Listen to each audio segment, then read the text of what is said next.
চলমান ইরান ও মার্কিন যুক্তরাষ্ট্রের মধ্যকার উত্তেজনায় কুয়েতে মার্কিন যুদ্ধবিমান বিধ্বস্ত হওয়ার খবর জানা গেছে।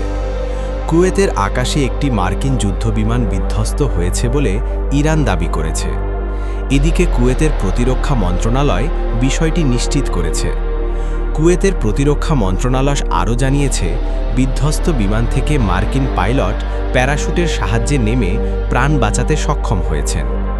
কুয়েতের প্রতিরক্ষা মন্ত্রণালয়ের মুখপাত্র কর্নেল সায়েদ আল আতওয়ান নিশ্চিত করেছেন যে পাইলট জীবিত আছেন এবং তাকে উদ্ধার করে হাসপাতালে চিকিৎসা দেওয়া হচ্ছে।